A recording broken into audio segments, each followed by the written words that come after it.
Hello hi എല്ലാവർക്കും ഇന്ന് തൃക്കാർത്തികയാണല്ലോ. അപ്പോൾ അതുകൊണ്ട് തന്നെ ദീപങ്ങളൊക്കെ വീട്ടിൽ തെളിയിക്കുന്നതോടൊപ്പം തന്നെ നമ്മൾ വീട്ടിൽ പുഴുക്കൊക്കെ ഉണ്ടാകും ഭഗവാന് നിലവിളക്കിന് മുന്നിൽ വിളമ്പാനായിട്ട്. അപ്പോൾ അതിന് വേണ്ടിയിട്ട് കുറച്ച് കിഴങ്ങ് വർഗ്ഗങ്ങളിൽപ്പെട്ട സാധനങ്ങളൊക്കെ എടുത്തിട്ടുണ്ടായിരുന്നു. ചേമ്പ്, ചേന, ചീനി, കൂവക്കിഴങ്ങ്, അരറൂട്ടെന്ന് പറയും നമ്മുടെ അങ്ങനെ അത്, കപ്പക്കിഴങ്ങ്, അങ്ങനെ അതെല്ലാം എടുത്തിട്ട് ഒന്ന് പുഴുങ്ങി വേവിച്ചെടുക്കും. ഉപ്പൊന്നും ഇടാണ്ട് ഭഗവാന് വിളമ്പാൻ വേണ്ടിയിട്ടാണ്. ഈ പുഴുക്ക് വെക്കുന്നതിന് ഒരു ഐതിഹ്യം കൊണ്ട് കേട്ടോ. മുരുക ഭഗവാൻ രണ്ടാമത്തെ ഭാര്യയെ പെണ്ണ് കാണാൻ പോകുന്ന ദിവസമായിരുന്നു കാർത്തിക. അപ്പോൾ അന്ന് ഭഗവാന് വിളമ്പി കൊടുത്തിരുന്നത് പുഴുക്കായിരുന്നു എന്നാണ് പറയുന്നത്. പിന്നെ ഞാൻ അമ്പലത്തിൽ പോയിരുന്നു, നമ്മുടെ കുടുംബാമ്പലത്തിലാണ്. അവിടെ പോയി വിളക്ക് കത്തിച്ച് തൊഴുതിട്ട് പോയിരുന്നു.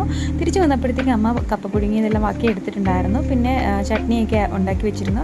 അങ്ങനെ ഞങ്ങൾ എല്ലാവരും കൂടെ കഴിച്ചിട്ടുണ്ടായിരുന്നു. പിന്നെ കുഞ്ഞൂസിന് കൊടുത്ത് കുഞ്ഞൂസ് അവിടെ എല്ലാം പൊടിച്ചു വാരി ഇടുന്നുണ്ടായിരുന്നു. പിന്നെ നമ്മുടെ അർച്ചി ഉണ്ടായിരുന്നു സ്പെഷ്യൽ ഗസ്റ്റായിട്ട്, ചേട്ടൻ്റെ മോളാണ്. അപ്പോൾ എല്ലാവരും കൂടെ ആയിട്ട് ഫുഡൊക്കെ കഴിച്ചു. അപ്പോൾ ഇന്നത്തെ വീഡിയോ അത്രയേ ഉള്ളൂ.